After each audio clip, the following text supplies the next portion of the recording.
Hi అమ్మా, welcome back to Sayamma kitchen. అందరూ బాగున్నారా? నేను కూడా బాగున్నాను రా. షిరిడి ప్రయాణం అని చెప్పి మీకు 2-3 నెలల నుంచి ఏదో ఛానల్లో మాట్లాడుతూనే ఉన్నాను మీకు. ఏమ్మా, దగ్గరకు వచ్చేసింది ప్రయాణం, రానే వచ్చింది ప్రయాణం అన్నట్టు. మేము గత 20 సంవత్సరాల నుంచి వెళ్తున్నాం. సంవత్సరానికి వెళ్తే 2 సంవత్సరాలకి, సంవత్సరంన్నరకి అలాగే వెళ్తున్నాం. మేము కరెక్ట్గా 3వ సంవత్సరం అమ్మ ఇప్పుడు వెళ్తాం. వచ్చి 42 మంది వెళ్తున్నాం ఫ్యామిలీతో. మేనల్లుళ్ళు పిల్లలు, వదిన గారులు, అమ్మ మరదళ్ళు అందరూ కలిసి ఒకే ఫ్యామిలీ. నేను ఎప్పుడు కూడా మా ఇంట్లోంచే ఫుడ్ పట్టుకెళ్తాను, అలవాటు అలాగా. వేళ యూట్యూబ్ వచ్చిందని కాదురా, అందుకని ఎప్పుడు కూడా నేనే చక్కగా రెడీ చేసుకుని పట్టుకెళ్తాను. ఇప్పుడు నేను ఏమేమి పట్టుకెళ్తున్నానో మీకు చూపిద్దామని. ఎందుకు చూపిస్తున్నానంటే, మనం ఒక ఫ్యామిలీతో వెళ్ళినప్పుడు అది మహారాష్ట్రం, కొన్ని ఫుడ్లు పడట్లేదు, దొరకట్లేదు. అక్కడ రొట్టి, తర్వాత బాబాగారు ఆశ్రమంలో భోజనం పెడుతున్నారు. సైకిల్ స్వామి ఆశ్రమం ఉండేది, అక్కడికి వెళ్ళేవాళ్ళం అప్పట్లో. ఆయన కాలం చేశారు కాశీలో, వాళ్ళ అమ్మాయి గారు మెయింటెనెన్స్ చేస్తున్నారు. మన పెద్ద అలవాట్లేదు. తర్వాత ఏం చేసామంటే, గుడి దగ్గర 2వ నెంబర్ గేట్లో మేము అక్కడ తీసుకున్నాం అట్లా 15 సంవత్సరాల నుంచి. అందులోనే కరెంట్ కుక్కర్ పట్టుకెళ్తాం, ఏం వండుకున్నా మాట్లాడరు, అన్నీ కూడా ప్రిపేర్ చేసుకుని పట్టుకెళ్తాం. మీకు ఇది చూపిద్దామని చెప్పి. ఓకేనా బంగారం? రండి. 10 కేజీలు రైస్ వేసుకున్నానమ్మా. ఎందుకంటే అక్కడ వచ్చేటప్పుడు కానీ ఇబ్బంది పడకుండా మళ్ళీ బాసరలో దిగుతామన్నమాట. అందుకని ఇదిగో అమ్మ, 1/2 కిలో పచ్చెనపప్పు అందంగా, అంటే మీకు ఈ చెప్పాలని కాదు, మేము పట్టుకెళ్ళి మీకు చూపించాలని. మినపప్పు, సాయి మినపప్పు, ఆవాలు, ఈ వేడిచెనగుళ్ళు, ఆవు పిండి, చింతపండు, ఇదిగో గుజ్జు అమ్మ, అదిగోరా 1.5 కిలో ముద్దది. ఇలా మాట ఇలా పట్టుకెళ్తాంరా మేము. ఎప్పుడు కూడా పిల్లలతో వెళ్ళినప్పుడు ఇలా పట్టుకెళ్ళాలి మనం. మన ఫుడ్ దొరకదు, మనం దీనికే అలవాటు అయిపోయాం కాబట్టి. ఇది ఉల్లావకాయ పట్టాను 4 డబ్బాలు. మేము ఆ హోటల్ వాండర్ గారికి గట్టా గిఫ్ట్ ఇస్తూ ఉంటాం పట్టుకెళ్ళినప్పుడు. కాజాలని మన దొరకని వస్తువు అది. వాళ్ళకి పాలకోవా దొరుకుద్ది, ఆవునే దొరుకుద్ది అక్కడ. అందుకని చెప్పి ఇవన్నీ ప్యాక్ చేసాం మీకు చూపించడానికి అనమాట. ఇగో తర్వాత మా వదిన టమాటా పచ్చడి పంపించింది, నేను తాలింపు పెట్టాను అనమాట. టమాటా పచ్చడి నేను అక్కడ బొర్రా ఉప్మా చేసుకుంటాను, పులిహార చేస్తాను. అందుకని చెప్పి పప్పు టమాటా వండుతాను వచ్చేటప్పుడు.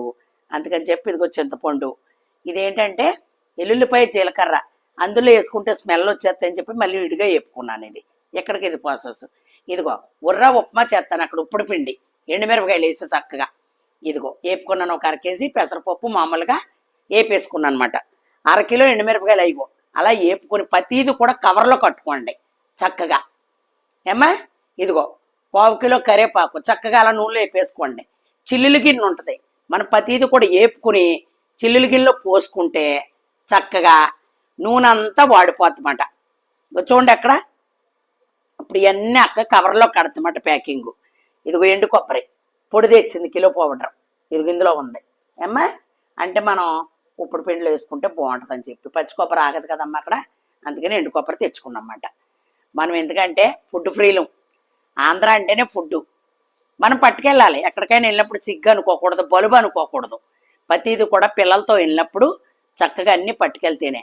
ఎందుకంటే మనం ఏమో అయ్యాం, ట్రైన్ మోతుంది రిజర్వేషను. చక్క నాగసూర్లో దిగుతాం, నరసాపురాన్ని ఎక్కి చక్కగా.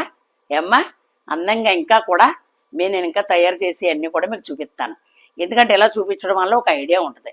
మా సాయమ్మ అంటే చూపించిందని. మా ఫ్యామిలీ కూడా పెద్దది కాబట్టి ప్రతి ఒక్కళ్ళు కూడా పర్లేదు ఇలా పట్టుకెళ్ళొచ్చు అని ఒక అవగాహన ఉంటుందని చెప్పి మీకు చూపించడం జరుగుతుంది. అమ్మా, మళ్ళీ నేను ఇంకేం చేస్తాను మీకు చూపిస్తాను. ఓకే బంగారం? సరే వస్తున్నాను రా. పొద్దున్న మా పోపులన్నీ వేసాను కదా, ఇప్పుడు సాయంత్రం పొద్దున ప్రయాణం కదా బంగారం, అందుకని పొద్దున్న అన్నీ చూపించేసాను. ఇదిగో మళ్ళీ అక్కడికే శివటం వెళ్తుంది వదినాళ్ళ ఇంటికి. వదినేమో చపాతీ చేస్తుంది. ఇదిగో మా మేనడు వాళ్ళ ఆవిడ వచ్చింది. సర్లే అని చెప్పి ఒక్కళ్ళతో అవ్వదు కదరా, మరి మొత్తం అందరూ వెళ్ళిపోతున్నాం.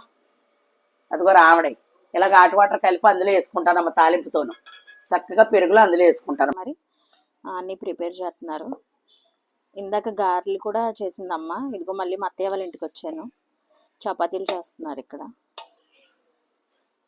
అందరం వెళ్ళినప్పుడు అన్ని ఐటమ్స్ చేసుకుంటే బాగుంటుంది. ఇంకో చపాతీ చూడండి ఎలా చేస్తుంది. మాది కర్ణాటక కదా, అందుకని మా అత్తయ్య బాగా చేస్తుంది చపాతీ. చేసేసి ఇలాగ క్లాత్ మీద వేసేసుకోవాలి. ఇదిగో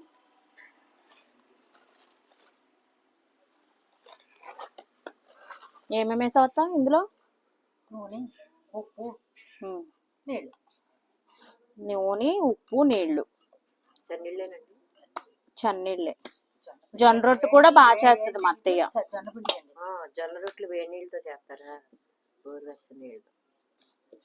మీకు ఖాళీగా ఉన్నప్పుడు ఒకసారి మా అత్తయ్య చేత జొన్న రొట్టె కూడా చేయించి చూపిస్తాను. ఇక్కడ నుంచి మంచి మంచి వీడియోస్ వస్తాయి, చూడండి.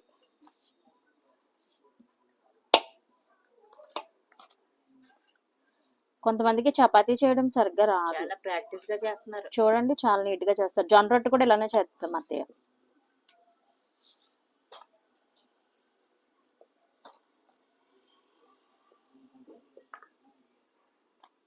కాల్చడం కూడా చూపిస్తాను, వచ్చేసేయండి.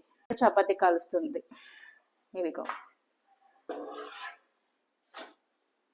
మేము ఎక్కడికి వెళ్ళినా అందరం ఇలా వెళ్ళిపోతాం.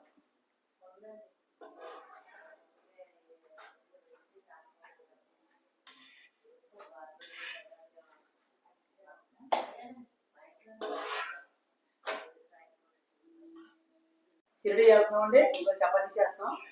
పొద్దున్న మా పిల్లి గారు గారెలు వేసారు. నువ్వు రేపు పొద్దున్నకి రెడీ చేసుకున్నానండి.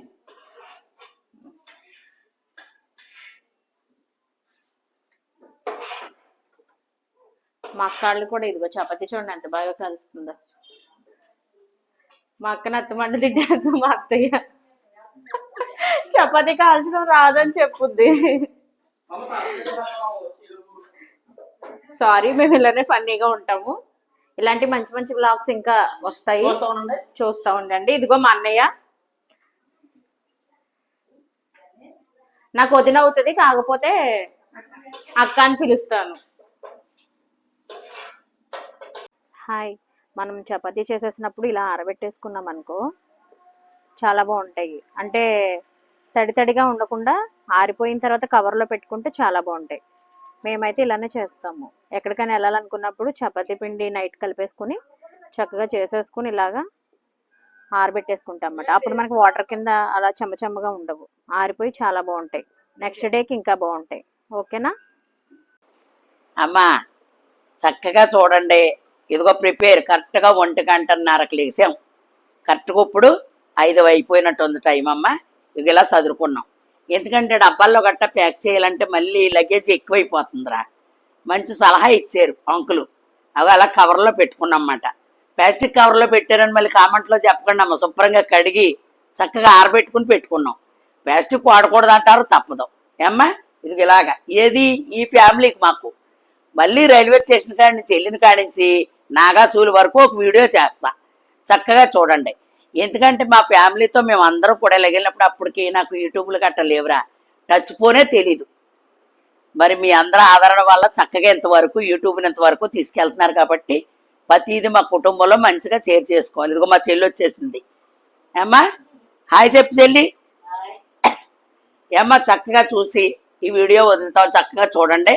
మళ్ళీ తణుకులో ట్రైన్ ఎక్కి మళ్ళీ నాగాసూలు దిగే వరకు ఒక వీడియో చేస్తాం, చక్కగా చూడండి అమ్మ. ఓకేనమ్మా? లైక్ చేసి షేర్ చేసి సబ్స్క్రైబ్ చేసుకుని చక్కగా మంచిగా చూసి మంచి కామెంట్లు పెట్టి బాబా గారు మిమ్మల్ని అందరినీ ఆశీర్వదించాలని చెప్పి మనస్ఫూర్తిగా కోరుకుంటుంది మీ సాయమ్మ. Bye bye.